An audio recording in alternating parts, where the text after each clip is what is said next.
તો ફાઇનલી મિત્રો આપણે બસ ચૂકી ગયા હતા. ગંભીરની વાત હતી.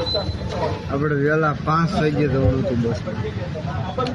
તમે 3 જણા હતા. એક આ 2 અને 3. તમારે જવાનું હતું અંકલેશ્વર. અમારે કાકાને પહોંચવા તમારે હિસાલેથી દેવાનું હતું 5 વાગ્યે અંકલેશ્વર વાળા બસમાં. તો એ બસ ચૂકી ગયા અને આપણે સુરત જવાનું હોય. સુરતથી અંકલેશ્વર જવાનું.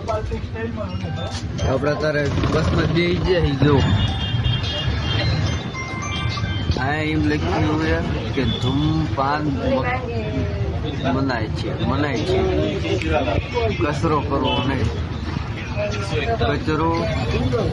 કચરા પેટીમાં નાખો.